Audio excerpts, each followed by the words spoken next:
হুট করেই মন চাইলো আর হুট করেই আমরা আজকে চলে গেলাম মায়াপুরে।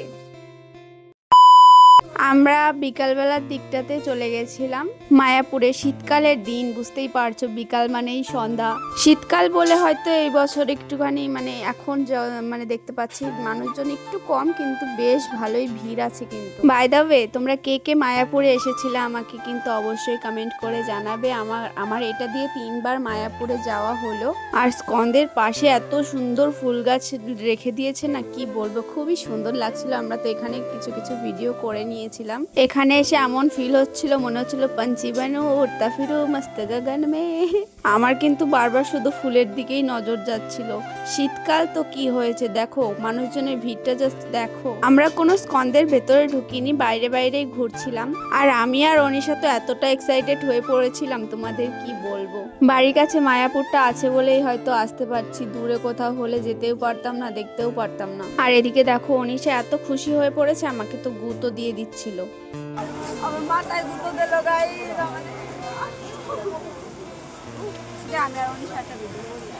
গাইস কত বছর আগে এসেছিলাম, তাও এই স্কনটা তখনও ওপেন হয়নি। এখন 2026 সাল, এখনো ওপেন হয়নি। কবে হবে তোমরা জানলে অবশ্যই কমেন্ট করে জানাবে। আর এই স্কনটা কি তোমরা চেনো? আমরা আবারও চলে এসেছি। আর শান্তি পেতে গেলে কিন্তু অবশ্যই মায়াপুর স্কন্দে আসতে হবে। আর সবটা কি ভিডিওতে দেখবে? সামনে আসো, সামনে থেকে দেখো জাস্ট কত সুন্দর ভিউ। মায়াপুরে ওই নীল রঙের স্কন্দটার নিচে গেলে পরে নিজেকে পিঁপড়ে পিঁপড়ে ফিল হয়। এতটাই বড় স্কন্দটা। ঘুরতে ঘুরতে এতটা খিদে পেয়ে যাচ্ছিল না, মনে হচ্ছিল যে কোনো এখানে তো খাবার দাবার দেওয়া হয়, আমরা একটুখানি খুঁজছিলাম যে কোথাও প্রসাদ বিতরণ করা হচ্ছে নাকি। তো আমরা এমন টাইমে খুঁজছি, তখন হয়তো দেবে না, তাই আমরা ভাবলাম যে না থাক, আর খুঁজে লাভ নেই, এখন বাড়ির দিকেই যাওয়া যাক। বেশ খানিকটা সন্ধেও হয়ে গেছে। আর শীতকালের বেলা মানে তো বুঝতেই পারছো কেমন ব্যাপার। আর আজকের ওয়েদারটাও যেন কেমন ছিল, ঝিমানো ঝিমানো। আমরা তো ফার্স্টে ফুচকা খেতে চেয়েছিলাম এখানে, বাট এখানে এতটা ভিড় দেখে আমরা ভাবলাম যে না, বাইরে গিয়েই খাওয়া যাক। তারপর দেখতে পাচ্ছিলাম ওখানে সবাই লাইন দিয়েছে, আমরা দৌড়ে যাচ্ছিলাম খাবার দেওয়া হচ্ছে নাকি, বাট ওটা জুতোর লাইন ছিল। দেন অনিশা বলছে যে তাহলে জুতোই খা এবার। হে হে, জোকস অফ পার্ট গাইস। স্কন্দের ভেতরে যেসব দোকান থাকে সেই সব দোকানের খাবার একটু কস্টলি হয়।